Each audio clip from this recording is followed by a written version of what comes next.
Como podemos conhecer a vontade de Deus? Como podemos conhecer a vontade de Deus? Eu ouvi falar de um pastor que recebeu um convite para pregar num grande evento na cidade de Las Vegas. A convenção batista da qual ele fazia parte convidou ele para fazer parte dessa grande reunião de centenas e centenas de pastores, num grande auditório. Ele não acreditava, ele era pastor de uma igreja pequena, ele não acreditava que ele recebeu aquele convite. Ele ficou muito animado, entusiasmado, se preparando para aquilo, mas uns dias antes dele ir para Las Vegas, uma passagem paga pela convenção, um hotel garantido, uns dias antes, ele animado com a coisa, a sogra dele, que nunca ligou para ele, liga para ele, ligando, falando assim: meu filho, por favor, não vá nessa viagem, eu tive um sonho tão ruim, eu tive um sonho que o avião caiu, que você morreu, por favor, não vá nessa viagem, os céus estão falando para mim que alguma coisa ruim vai acontecer. E ele não sabia o que dizer para ela, e agradeceu, falou que iria considerar. E o pior é que um dia antes, a irmã dele teve também um sonho ruim, e falou para ele também: olha, fala para eles que não dá para você ir, não vai nessa viagem, eu estou com um mau pressentimento, e Deus está falando comigo, esse negócio todo, e quase chorando. E ele ficou muito assim, meio que assustado agora, porque a mãe e a irmã,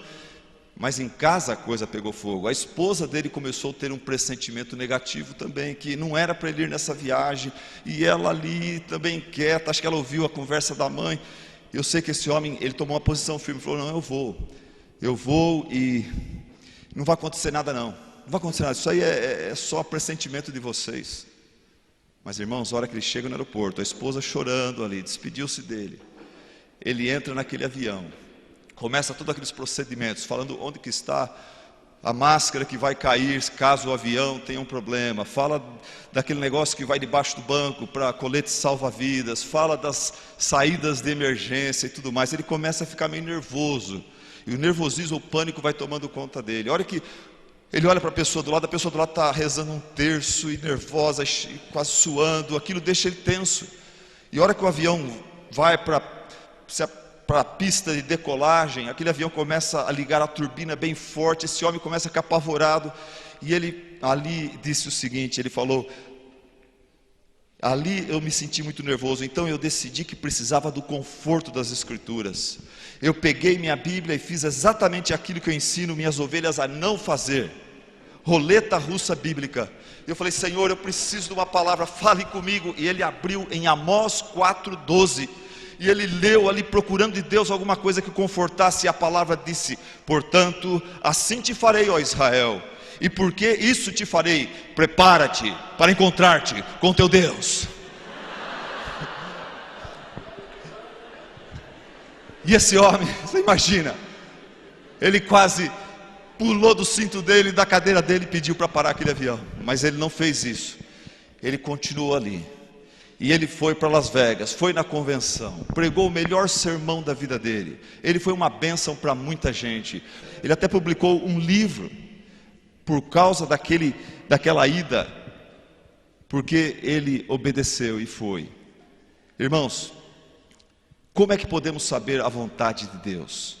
No Velho Testamento, Deus se revelava de várias formas. No Velho Testamento, Deus se revelava por meio de sonhos. Abraão, Isaac e Jacó tiveram sonhos. No Velho Testamento, Deus se revelava por meio de sinais, de sacerdotes, de profetas, por meio da sua palavra, mesmo que ainda incompleta. Sonhos, sinais. Lembra de Gideão e o famoso pedaço de lã? Por meio dos sacerdotes. Nós vemos lá que os sacerdotes muitas vezes usavam o tal de Urim e Tumim. Alguns traduzem isso como bênção e maldição, mas a tradução literal é luz e perfeição, Urim e Tumim. O Velho Testamento parece indicar que isso caiu em desuso durante o início da monarquia e com a instituição do ministério profético. No Velho Testamento, Deus se comunicava através dos profetas. Em 1 Samuel 9:9 diz assim: antigamente em Israel, indo alguém consultar a Deus, dizia: vinde, vamos ter com o vidente, porque ao profeta de hoje antigamente se chamava vidente. Israel, quando queria saber alguma coisa de Deus, eles iam até o profeta. Antigamente Deus falava através da sua palavra, mesmo que incompleta. Vocês sabem de cor e podem dizer comigo o Salmo 119:5. Lâmpada para os meus pés é a tua, e luz para o meu caminho. Depois Salmo 1 e 2. Bem-aventurado é o homem que não anda no conselho dos ímpios, não se detém no caminho dos pecadores e nem se assenta na roda dos... Antes tem o seu prazer na lei do Senhor, e na sua lei ele medita dia e noite. Deus falava através da sua palavra, mesmo que incompleta, no Antigo Testamento. Mesmo assim, havia momentos no Antigo Testamento quando Deus permanecia em silêncio. O caso de Jó é um caso típico. Deus nunca explicou, nunca respondeu a Jó o porquê de tudo aquilo. Jó teve que viver pela fé, fé nos atributos insondáveis de Deus. Um autor falou que o Jó, ele nunca ficou sabendo por que tudo aquilo estava acontecendo com ele, mas ele descansou a sua alma, sabendo que Deus é santo e justo demais para cometer uma injustiça. Deus é poderoso demais para ser vencido pelo mal, pelo diabo. Deus é amoroso demais para cometer uma crueldade, e Deus é sábio demais para se explicar a nós e por nós ser compreendido. Mas e no Novo Testamento? E no Novo Testamento, como é que Deus fala comigo? Como é que Deus fala com você? Como é que Ele fala com seus filhos? Após a vinda de Jesus Cristo ao mundo, Novo Testamento, após a vinda do seu Filho ao mundo, seu ministério aqui, sua morte, sua ressurreição, como é que Deus fala conosco agora? Como é que Deus fala conosco após o derramamento do Espírito Santo? Após o nascimento da igreja, após a realização e o fechamento do cânon bíblico? Como é que Deus fala conosco agora?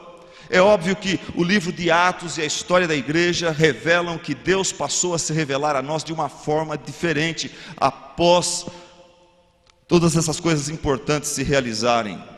E eu poderia nesta manhã falar com vocês que no Novo Testamento Deus fala conosco, Ele tem falado com os seus servos muitas vezes pelo seu Espírito através da oração. Quantas vezes você e eu mudamos de opinião? Deus fala conosco enquanto estamos orando, pedindo por aquele carro novo, pedindo por aquela moto nova, pedindo por aquela namorada. Deus ali, o Espírito vai convencendo a gente, e ali mesmo a gente muda nosso pedido e muda nosso coração enquanto estamos orando, falando: não, Senhor, estou vendo que não é por aí, estou vendo na tua presença, eu estou sentindo vergonha do que eu estou pedindo, eu estou vendo que eu estou forçando a barra. O Espírito de Deus, enquanto oramos muitas vezes, fala conosco.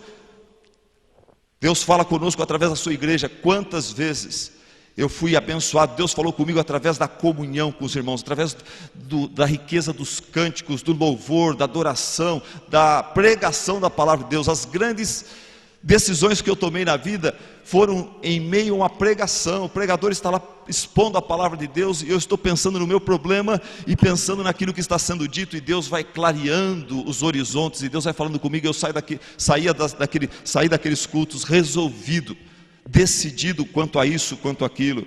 Sim, vou casar-me com a Vanger. Saio do culto e caminho para a casa dela, eu lembro até hoje, dirigindo o meu Corcel, modelo antigo ainda, e levando ela para o Vila Diva. Vila Diva era o fim do mundo.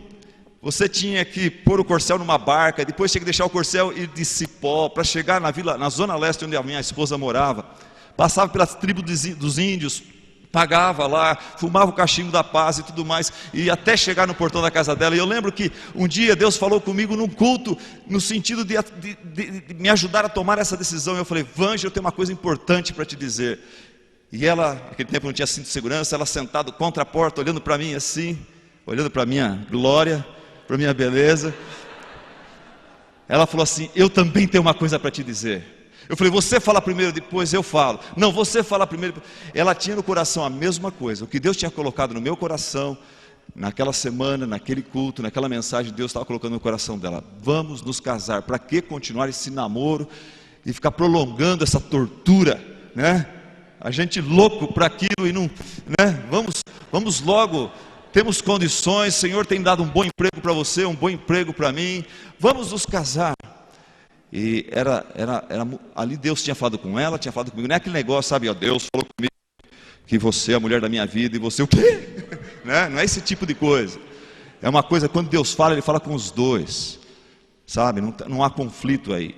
Mas eu poderia falar para vocês como que Deus usa os seus anjos para muitas vezes interferir em nossa vida e nos revelar a sua vontade e nos desviar de caminhos tortuosos. Hebreus capítulo 1, versículo 14 fala: não são todos eles servos ministradores, espíritos ministradores, enviados por Deus a favor daqueles que hão de herdar a salvação. Eu poderia falar a vocês sobre os atos providenciais de Deus. Eu poderia falar com vocês sobre o toque do Espírito. Paulo certa vez ouviu falar que em Jerusalém aguardava sofrimento, prisão, tortura, mas mesmo assim o Espírito de Deus tocava seu coração, o compelia a ir para Jerusalém apesar do sofrimento. Apesar dos irmãos, os presbíteros de Éfeso falar para ele: não vá, não vá. Ele falou: o Espírito de Deus está me compelindo a ir e enfrentar isso daí, se necessário morrer por causa do nome de Cristo. Eu não estou aqui para ter uma vida boa, segura, confortável. Eu estou aqui para servir e fazer a vontade de Deus. E o Espírito de Deus está mostrando para que eu vá contra o meu instinto natural, que é me proteger. O Espírito de Deus nos compele, Ele toca os nossos corações. 2 semanas atrás, isso não acontece toda hora não, mas 2 semanas atrás eu ia chegando do almoço, eu estava preparando meus últimos trabalhos de escola e começando a preparar esta mensagem. E eu vou chegando no escritório depois do almoço, e na igreja é difícil, as pessoas toda hora estão chegando, interrompendo, e o trabalho não progride, não vai. E eu cheguei mais cedo, eu falei: agora eu vou aproveitar essa tarde e vou falar para a secretária que eu não vou atender ninguém, a menos que for emergência. Mas o Espírito de Deus tocou meu coração quanto a um rapaz chamado Mateus na nossa igreja. Esse menino, seus 16 anos, está afastado. O pai dele, há 2 anos atrás, deixou sua mãe. Isso balançou muito ele. Ele se afastou da igreja, ele se afastou das aulas de músicas que a igreja estava pagando para ele, se esfriou na fé, começou a andar com um pessoal estranho lá. E eu senti: vai lá, visita o Mateus, ele está precisando de uma conversa. E eu fui para a casa dele, ninguém atendia, ele estava dormindo, ele passou a noite na internet. Ali era 2 horas da tarde, que ele estava dormindo ainda. Falei com a sua avó que mora ao lado, juntos entramos, acordamos ele. Falei: Mateus, eu estou aqui, eu preciso falar com você. Eu estou sentindo um peso no coração por você. E falei, e aquele menino foi acordando, e eu estou assumindo que esse menino não quer nada com nada, que eu estou dando aqui talvez um último alerta de Deus, e que a justiça de Deus vai se cumprir na vida dele, porque ele não tem aparência nenhuma de quem está quebrantado, de quem quer mudar, ou coisa assim. Mas esse menino falou: pastor, eu estou vivendo uma agonia, foi Deus que enviou o senhor aqui. Semana passada, pergunta para minha mãe, eu falei para ela: mãe, eu preciso voltar para Deus, eu preciso voltar para a igreja, para a comunhão. E é o Senhor Deus que te mandou aqui, pastor. Deus fala conosco, Ele toca nossos corações, que nós estamos em comunhão com Ele, Ele vai nos dirigindo. Mas o que eu quero dizer para vocês hoje é que eu vou gastar o meu tempo, o restante do tempo que eu tenho, enfatizando que Deus hoje, Ele fala conosco, especialmente e principalmente pelo seu Espírito, através da sua palavra.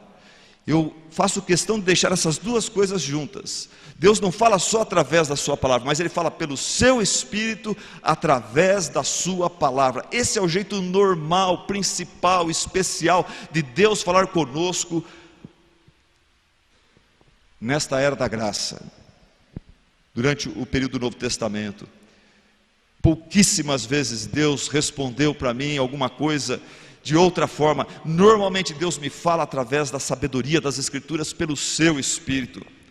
E eu tinha vários exemplos para dar para os irmãos. Eu escolhi um exemplo. Abra sua Bíblia comigo em 2 Timóteo capítulo 3.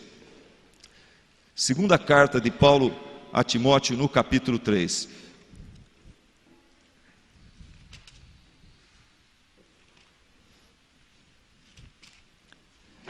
Eu gostaria que você visse em primeiro lugar comigo que Timóteo tem tudo a ver com você e comigo. Timóteo não viveu num tempo quando tudo era fácil, quando não havia televisão, pornografia, internet, quando não havia carnalidade. Não, Timóteo viveu num tempo muito parecido como o nosso tempo. Timóteo viveu num tempo difícil, complicado, como nós também vivemos num tempo difícil e complicado. Olha no versículo de 1 a 5 de 2 Timóteo 3. O apóstolo Paulo ali nos dá um pano de fundo. Ele fala: sabe porém isto, nos últimos dias Sobrevirão tempos difíceis, pois os homens serão egoístas, avarentos, jactanciosos, arrogantes, blasfemadores, desobedientes aos pais, ingratos, irreverentes, desafeiçoados, implacáveis, caluniadores, sem domínio de si, cruéis, inimigos do bem, traidores, atrevidos, enfatuados, mais amigos dos prazeres que amigos de Deus, tendo forma de piedade, negando-lhe entretanto o poder. Foge, Timóteo, foge desse tipo de gente, foge desse tipo de mentalidade, foge, Timóteo, desse estilo de vida. Timóteo enfrentava os problemas que eu e você enfrentamos. Ele enfrentava as tentações que eu e você enfrentamos, as dúvidas, as encruzilhadas que eu e você enfrentamos. Você consegue imaginar Timóteo num sabadão à noite, sozinho, jovem, louco para ter alguém com quem sair, louco para ir num programa, estar numa festa, sozinho em casa, com a mamãe, com a vovó. Papai foi fazer uma viagem, e ele jovem, cheio de adrenalina, pensando, puxa vida, naquela igreja em Roma, quando nós fizemos aquele intercâmbio, aquelas duas irmãs lindas lá, deram tanta bola para mim, a Trifena e a Trifosa. Como que elas foram simpáticas. Quando eu fiquei hospedado na casa delas, elas foram muito, poxa, elas deram um sinal que elas foram com a minha cara. Será que eu deveria começar um relacionamento, um namoro? E se eu deveria começar um namoro, com quem? Com a Trifena ou com a Trifosa? As duas são lindas, são irmãs gêmeas. Qual delas? As duas demonstraram uma boa atitude e receptividade a mim. Mas será que eu deveria? Será que o dom de Deus para a minha vida, o chamado de Deus para mim não é ser solteiro e permanecer solteiro? O que será que eu devo fazer? E quanto à minha vocação profissional, o que eu deveria ser? Do jeito que os meus estudos estão encaminhando, eu poderia ser um escriba, mas Paulo está falando sobre um chamado missionário, está me convidando para viajar com ele. O que eu deveria fazer da minha vida profissional? Como eu deveria investir meus dons e talentos? Campo de missões ou vou trabalhar como um escriba? Timóteo precisava de direção, Timóteo precisava de orientação, respostas. Timóteo precisava de crescer e amadurecer e acertar na vida. É isso que ele queria, essa era a vontade de Deus para ele. Mas o que Paulo disse para Timóteo? Paulo fala: Timóteo, eu sei que você é jovem, você tem muitas questões e questionamentos e dúvidas. Timóteo, faça o seguinte, vamos começar a orar. Você ora pedindo de Deus visões, pedindo de Deus sonhos, pedindo de Deus revelação. Timóteo, eu consegui um urim e um tumim, nós vamos usar para você tomar suas decisões. Você vai carregar num bolso, no seu peito, como os sacerdotes do Antigo Testamento carregavam. E quando você tiver uma dúvida, você vai chacoalhar aquilo e vai soltar e vai ver se Deus quer ou não quer, se é maldição ou se é bênção, se é luz ou se é outra coisa. Não, Timóteo, Paulo não falou isso para Timóteo. Paulo falou para Timóteo, olha lá no versículo 14, capítulo 3 de 2 Timóteo, versículo 14. Paulo disse a Timóteo: tu, porém, permanece naquilo que aprendeste e de que foste inteirado, sabendo de quem o aprendeste, e que desde a infância sabes as sagradas letras, que podem tornar-te sábio para a salvação pela fé em Cristo Jesus. Timóteo, toda a escritura é inspirada por Deus, é útil para o ensino, para a repreensão, para a correção, para a educação na justiça, a fim de que o homem de Deus seja perfeito e perfeitamente habilitado para toda boa obra. Timóteo, permanece nas sagradas letras. Timóteo, permanece nas escrituras. Nelas você irá encontrar, pelo Espírito de Deus, elas serão lâmpada para os teus pés e luz para os teus caminhos. Timóteo, se você quer conhecer a vontade de Deus, se você quer acertar na vida, como eu sei que você quer, permaneça na palavra de Deus. Nela você vai encontrar ensino, você vai encontrar lições, exemplos e instruções sobre a vida em todas as suas áreas. Timóteo, permaneça na palavra de Deus, permaneça, porque nela você encontra ensino, nela você encontra repreensão. Isso quer dizer o que, Timóteo? Se você vier a errar, a palavra de Deus o trará de volta ao arrependimento, ao abraço de Deus, à bênção de Deus. Ela tem esse efeito de nos corrigir, nos colocar de volta no trilho. Depois, a palavra de Deus também, ela é poderosa para fazer a correção, para corrigir aquilo que o pecado danificou. Quando você erra, você acaba criando problemas, você acaba machucando, você acaba destruindo parte da sua vida,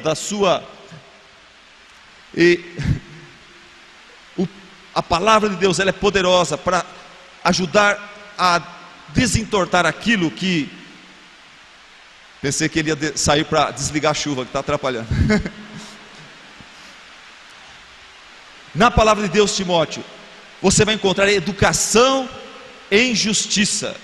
Educação em justiça. A palavra de Deus, ela é uma super universidade que realmente vai preparar você para os desafios da vida, para enfrentar as alegrias da vida, os desafios da vida.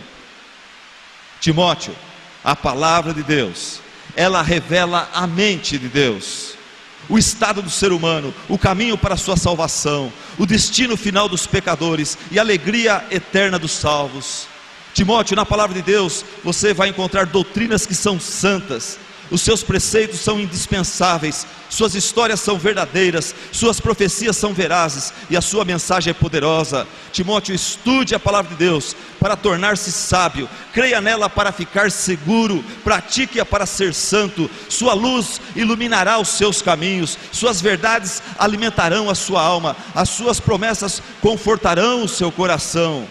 Ela é como o mapa nas mãos do viajante, é como a bússola nas mãos do navegador, ela é como a espada nas mãos do soldado. Nela, Cristo é o personagem principal, sua morte, sua ressurreição são nossa vitória e alegria, e a glória de Deus é o objetivo principal desse livro sagrado. Timóteo, permanece nas Escrituras, porque através delas nós passamos pelo paraíso perdido e entendemos o nosso grande, trágico erro lá no Jardim do Éden. Depois somos levados ao Calvário, onde sentimos o amor de Deus e descobrimos nossa grande oportunidade. Depois a Bíblia nos conduz à sepultura vazia, aonde confirmamos a sua vitória, a vitória de Cristo a nosso favor. E por fim nós somos levados pela palavra de Deus à presença do Rei dos Reis. Timóteo, permanece nas Sagradas Escrituras. Jovem, você tem dúvidas? Você, como Timóteo, enfrenta um mundo complicado, um mundo decadente, um mundo depravado. Você luta contra as suas próprias inclinações carnais. Você tem dúvidas?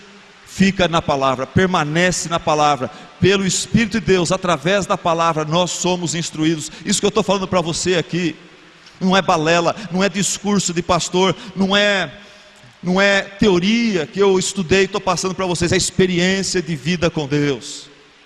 O Senhor tem sido fiel para comigo, Ele tem sempre me dado a direção certa, não do jeito que eu gostaria, mas pelo Espírito, através da palavra, da comunhão com os irmãos, das pregações, da leitura bíblica, da meditação. O Senhor vai abrindo as portas. Lâmpada para os meus pés é a sua palavra. Irmãos, lâmpada, a lâmpada da qual Davi se refere aí, não é um farol de milha. Deus me deu um carro que tem 6 faróis na frente. Você acende esses 6 faróis, eles iluminam quase que 2, 3 quilômetros na sua frente. Mas Davi não estava falando disso. A palavra de Deus não é um farol, um sebié, não é um farol de milha. A palavra de Deus, agora tem um xenon, é isso? Né? Não, a palavra de Deus é lâmpada, é um tipo de uma chaleirinha com uma luzinha, um pavio ali, é lâmpada. Ela mostra 1 metro, 2 na sua frente, e conforme você dá pela fé, aquele passo, ela mostra mais um pouco, e para você assim vai vivendo pela fé, em comunhão com Deus. Eu gosto de pensar na seguinte analogia: Deus poderia mostrar para nós, dar o mapa da sua vontade para as nossas vidas, falar, está aqui, olha, está tudo esclarecido, o cronograma, está aqui a agenda de 2009, 2010, 2020, você vai seguindo, aqui está o meu plano revelado para você. Mas Deus não faz isso, Ele quer que a gente mantenha contato com Ele diário. E a analogia que eu faço é assim: o pai rico manda o filho para a universidade, e ele fala, filhão, você vai morar sozinho, eu quero que toda sexta-feira você liga para mim, e fala para mim quanto é que você precisa, de dinheiro para a próxima semana. E daí eu falo para a secretária depositar na sua conta. E o menino fala, pai, mas por que o senhor não deposita uns 3 por mês, uns 2 por mês na minha conta, uns 5 por mês, só deposita lá por mês, manda, eu me viro, pai. Não, eu quero toda sexta-feira, você liga para mim. Mas pai, o senhor tem tanto dinheiro, o senhor poderia dar logo, põe um monte na minha conta, dá um cartão de crédito. Não, não, eu quero que você me liga toda sexta-feira e fala quanto você precisa. E a gente sabe que a intenção desse pai, ele não está tão preocupado com a parte financeira do filho, mas está preocupado que o filho mantenha contato com ele, dependência dele, mantenha comunicação com ele. Quando o filho liga para falar, eu preciso de mais 300, eu preciso de mais 500, o pai vai poder perguntar, e como que você está? Como é que estão as coisas? Me fala, e as paqueras, e os estudos, e o carro como é que está? E você está bem, filho? Você está alegre, está feliz, está contente? Você acha que esse é o caminho mesmo de Deus para você? E assim Deus faz conosco. Nós gostaríamos que Deus mandasse para nós, nos mandasse assim já um cronograma dos próximos 20 anos. Mas Deus vai pelo Espírito, através da palavra, pouco a pouco revelando sua vontade para nós.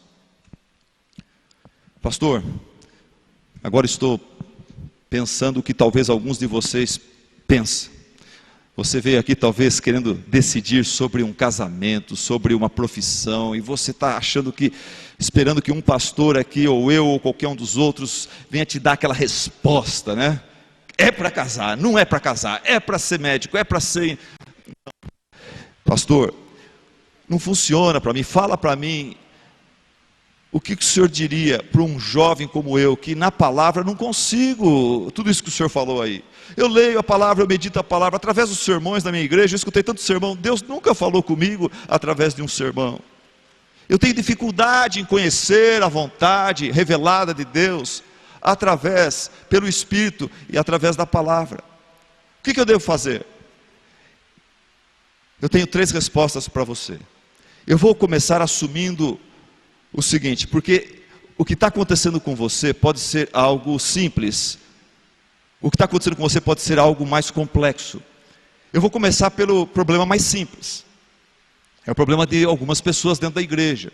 Daí eu vou para outra coisa, outro motivo, outra causa de você estar tendo dificuldade de sentir a direção de Deus para a sua vida, e de ouvir a voz de Deus através da sua palavra pelo seu Espírito. Mas eu gostaria de começar por algo simples. Quando o meu carro deu problema, o pneu, a direção começou a jogar, eu fui num bom mecânico, aí ele falou para mim, olha, eu falei, você acha que precisa trocar a caixa de direção? Ele falou, não, vamos começar pelas coisas mais elementares, vamos primeiro calibrar o pneu, às vezes é só uma descalibragem de pneu, você vai trocar a caixa de direção. Depois, nós calibramos o pneu, a direção continuou assim, ele falou, ok, agora nós vamos balancear as rodas. E daí balanceou as rodas e a caixa continuou. Ele falou, mas poderia ter sido só isso. Agora nós vamos alinhar a direção. E quando alinhou a direção, o carro ficou legal. Não precisou trocar a caixa de direção, que seria a última coisa. E eu vou começar com vocês usando essa mesma sabedoria popular aí. Primeira causa possível, por que você não sente a direção de Deus na sua vida? Você não escuta a voz de Deus? Deus parece não se revelar a você, não responder as suas perguntas através da palavra de Deus. Por quê? Eu faço para você a pergunta que Filipe fez para o eunuco. Você entende o que você está lendo? Você entende o que você está escutando? É uma pergunta bem básica. Geralmente um crente recém-plantado, ele precisa ser discipulado e orientado por alguém mais experiente na palavra. Por isso que em Mateus, na grande comissão, Jesus falou, Mateus 28, ele falou, ide por todo mundo, pregai o evangelho, fazei discípulos, batizando-os em nome do Pai, do Filho e do Espírito Santo, e ensinando esses discípulos, todo o conselho de Deus, ensinando introduzindo esses discípulos na palavra. Você foi discipulado, está sendo discipulado, alguém está te ajudando a estudar a palavra de Deus? Deus repartiu a sua igreja em rebanhos locais, e a esses rebanhos Deus distribuiu dons. Tem homens na sua igreja que são aptos, mulheres são aptas a ensinar, discipular, ajudar você a entender a palavra de Deus. Agora tem um problema mais básico ainda. Você entende o que você lê? Você entende o que você escuta? Eu falo isso com dor no coração porque estamos vivendo dias horríveis, dias quando a televisão conseguiu emburrecer o povo. Os jovens de hoje, eles leem um texto e não entendem o que leram. Eles conseguem ler em voz alta, às vezes leem até bem, mas não conseguem interpretar, não conseguem entender o que leram. Tem gente que escuta na minha igreja os sermões que eu prego, na porta da igreja fala, pastor, que sermão maravilhoso. Eu falo, o que que eu falei? E a pessoa não sabe. Eu falei, eu gostei daquela piada, eu gostei daquela ilustração, eu achei muito interessante. E às vezes eles forçam uma coisa que eu falei e aplicam aquilo de forma errônea nas suas vidas. A TV e o mundo virtual gerou aquilo que as pessoas hoje chamam de analfabetos literários. Se esse é o seu problema, você precisa aprender a ler e interpretar. Você precisa aprender a ouvir e entender. E essa é uma coisa que você tem que ir orando a Deus e pedindo de Deus ajuda quanto a isto. Você precisa abrir a palavra de Deus com a ajuda de outra pessoa, com a ajuda de ferramentas, com a ajuda de homens como John Piper, homens como Spurgeon, pessoas que escreveram bons comentários, escreveram boas devocionais. Você vai crescendo no conhecimento da palavra de Deus. Segunda coisa, se o seu problema não é esse, você entende o que lê, você entende o que escuta, qual pode ser o seu problema em relação a não ouvir a voz de Deus através da sua palavra pelo seu Espírito? A segunda razão é uma razão prática também, você, quando vai a Deus, buscando respostas para as suas perguntas, você realmente está interessado? Você realmente está interessado? Em Jeremias 29:13, Deus disse para os cativos na Babilônia: buscar-me-eis e me achareis, quando me buscardes de todo o coração. Você está realmente interessado? Quando você busca pela vontade de Deus em sua palavra, você busca de todo o coração. Rapidamente eu vou contar aqui uma ilustração que é joia. Você usa isso bastante em evangelismo, quando você nota que a pessoa está questionando, mas não está interessado. Talvez você já ouviu isso aí, a história daquele rapaz que já tinha resolvido sua situação: eu vou me casar com a fulana. Ele já tinha resolvido a sua situação matrimonial, civil. Ele já tinha resolvido a questão da sua profissão: eu vou ser professor. Agora ele queria resolver a questão mais importante da sua vida, que era a sua situação espiritual: eu vou crer em Deus, não vou crer em Deus, vou ser um cristão ou vou ser um ateu. E ele começou a ir em várias igrejas, em várias religiões, pesquisando a religião para escolher uma para si. Mas frustrado, no fim de uma grande pesquisa, ele falou: eu não encontrei Deus em igreja nenhuma, não encontrei Deus em religião nenhuma, eu vou ser ateu. Ele dizia para o seu colega. O colega falou: cara, não faça isso.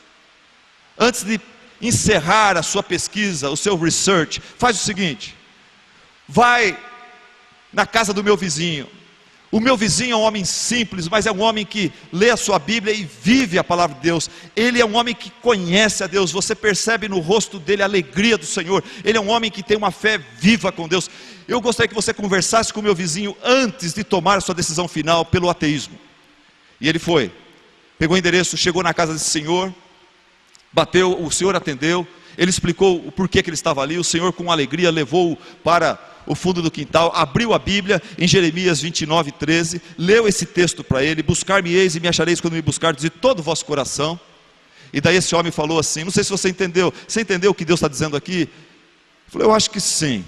Não, mas você não entendeu não, vem aqui. E pegou o rapaz e encheu um tanque, lá no fundo do quintal, encheu de água, o tanque ficou babando de água.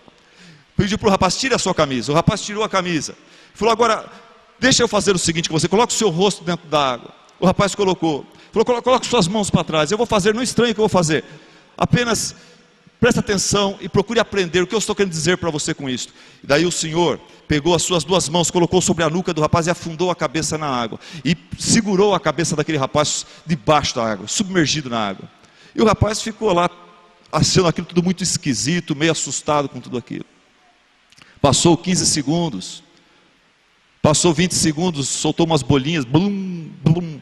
30 segundos ele começou a mexer com a mão. O homem parece que firmou a cabeça dele, bem firmada, de um jeito que as suas mãos não tinham acesso ao homem. E aquele rapaz falou: esse cara é doido, esse cara vai me matar. E o rapaz começou a lutar pela vida, e começou a querer tirar, mas ele estava numa posição que não tinha, o outro tinha todas as vantagens ergonométricas. Então o rapaz começou a ficar desesperado, as bolhas foram, o ar todo foi. E daí, quando o rapaz começou a engolir água, aquele senhor o liberou, tirou a mão e saiu. O rapaz, imagina em câmera lenta, num filme como fica legal isso daí. O rapaz saiu daquele tanque assim, né? Você está ficando louco, vovô? Eu venho aqui para falar de Deus, olha o que você me apronta, que qual é tua? E o homem pegou uma toalha e jogou para ele.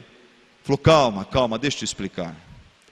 Lembra o versículo que eu te mostrei? Buscar-me-eis e me achareis, quando me buscardes de todo o vosso coração. Jovem, o que Deus está dizendo para você nesse versículo é assim: o dia que você buscá-lo, do jeito que você buscou o ar, nesses últimos segundos dentro desse tanque, você vai encontrá-lo.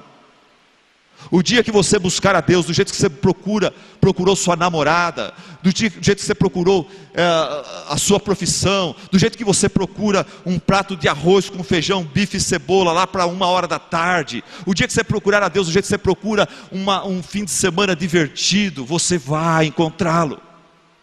É a promessa de Deus. Você está realmente interessado? Até Erasmo, o inimigo dos reformadores, confessou o seguinte: posso testificar por experiência própria que as escrituras são de pouca ajuda quando lidas de forma leviana e descuidada. Entretanto, quando lidas com diligência e atenção, têm uma eficácia que não pode ser encontrada em nenhum outro livro. Até um arminiano sabe disso. Você entende o que você lê? Você está realmente interessado?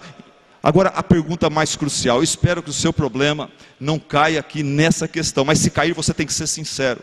A pergunta que eu lhe faço é esta: você tem o Espírito de Deus? O Espírito de Deus tem a você? Porque tem muita gente que está dentro da igreja e fica folhando a Bíblia, estudando a Bíblia, até prepara estudos, mas nunca sente a presença de Deus, nunca escuta a voz de Deus, porque não tem o Espírito de Deus. E veja bem, o que eu tenho dito é que Deus se comunica no Novo Testamento a nós pelo Espírito, através da palavra. Se você não tem o Espírito de Deus, como que você vai entender a palavra de Deus? Olha o que diz 1 Coríntios 2,14. 1 Coríntios 2,14 fala: ora, o homem natural não aceita as coisas do Espírito de Deus, porque eles são loucura, e não pode entendê-las, porque elas se discernem espiritualmente. Sem o Espírito de Deus, nada faz sentido para você. O sermão é tão legal para alguns ao seu redor. Tem gente chorando perto de você, tocado por Deus. Tem gente sendo iluminado. Tem gente encontrando 1000 respostas através de uma mensagem. Para você é nada, porque você não tem o Espírito de Deus. Pode ser que esse seja o caso. Pastor, como ter o Espírito de Deus? Daí nós vamos para João capítulo 3, a conversa de Nicodemos com Jesus. Nicodemos vem elogiando Jesus. Jesus já fala: eu sei o que você quer, eu sei o que você está querendo, eu sei qual a sua pergunta, e eu já vou dizer para você, para a gente economizar tempo. Se você não nascer da água e do Espírito, você não pode nem ver o reino de Deus, quanto menos entrar lá. Você precisa nascer outra vez, Nicodemos. Você precisa passar por uma experiência espiritual muito radical, uma experiência transformadora. Você precisa nascer do Espírito de Deus. Mas o que eu faço? Como é que eu faço isso? Não tem como você fazer. O Espírito de Deus é soberano, ele é como o vento, ele sopra onde quiser. Nicodemos, você precisa, você não pode. Essa é a sua situação. Não, Jesus não falou para Nicodemos: você precisa levantar o bracinho e ir na frente da igreja na hora do apelo e fazer a oração do pecador. Jesus não falou isso para ele. Ele falou: Nicodemos, o que você está buscando depende dos céus, depende do Espírito de Deus. Você está num buraco, você precisa sair desse buraco, mas você não pode.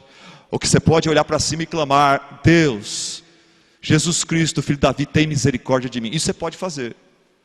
E é isso que eu aconselho você que não é nascido de novo, você que não tem ainda esse novo coração, você que ainda não passou por essa cirurgia cardíaca espiritual, quando Deus, que foi profetizada por Deus lá em Ezequiel no Antigo Testamento, e aqui em João 3, eu acredito que Deus está falando sobre isso, essa experiência maravilhosa que muitos aqui passaram, você precisa passar também, essa experiência de quando o Espírito de Deus te visita de uma forma especial, ele arranca de você esse coração de pedra, e te dá um coração de carne, um coração vivo, espiritual, que deseja as coisas de Deus, entende as coisas de Deus, que por Deus é capacitado para obedecer e seguir essas coisas e por elas ser abençoados. Você já passou por essa experiência? Se você não tem isso, não adianta. Pastor, como saber se eu passei por essa experiência ou não? Como que é essa experiência? Olha, eu vou dar aqui rapidamente algumas dicas. Como você sabe que o Espírito Santo te visitou e a coisa é para valer, e você tem o Espírito de Deus? Primeira coisa, quando o Espírito Santo visita, e ele pode fazer isso de uma forma momentânea, repentina, é uma experiência bem demarcada no tempo e no espaço. Ele pode ser uma reunião como essa, pode ser através dos anos, como foi no meu caso. O Espírito Santo de Deus foi me atraindo pouco a pouco. Eu não sei precisar exatamente o dia. Houveram dias na minha vida onde eu fui me entregando, onde o Espírito foi abrindo o meu entendimento. Mas o que acontece é quando o Espírito de Deus visita alguém. A visita que você deseja do Espírito de Deus é essa. Em primeiro lugar, vem sobre você uma tremenda convicção do seu próprio pecado. Você começa a enxergar como que você é orgulhoso, como que você é vaidoso, como que você é egoísta. Você começa a sentir o mau cheiro da sua depravação. Quando o Espírito Santo se revela a nós, isso acontece. Depois o que acontece? Vem sobre você uma desilusão com as coisas passageiras desse mundo.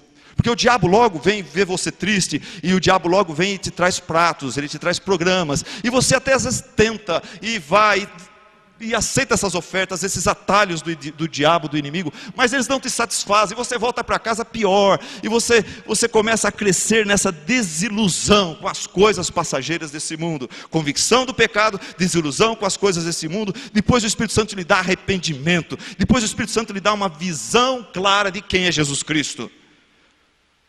Lá em Mateus 16, versículo 13, vamos abrir rapidamente, Mateus 16, versículo 13, visão clara de quem é Jesus Cristo. Mateus 16, versículo 13, como saber que o Espírito Santo de Deus me visitou? Ele me deu convicção do pecado, ele me deu uma desilusão com as coisas desse mundo, ele me deu arrependimento, uma vontade de mudança, uma vontade... Ele me abriu os olhos para enxergar quem é Jesus Cristo, o que Jesus Cristo oferece para mim, o que Jesus Cristo fez por mim. Ele me dá um desejo de buscar a Cristo, uma visão clara de quem Cristo é. Em Mateus 16, 13, indo Jesus para os lados de Cesareia de Filipe, perguntou a seus discípulos: quem diz o povo ser o Filho do Homem? E eles responderam: uns dizem João Batista, outros Elias, outros Jeremias, ou algum dos profetas. Mas vós, continuou Jesus, quem dizeis que eu sou? Respondendo Simão Pedro disse: tu és o Cristo, o Filho do Deus vivo. Então Jesus lhe afirmou: bem-aventurado és, Simão Barjonas, porque não foi carne e sangue que te revelaram, mas meu Pai que está nos céus.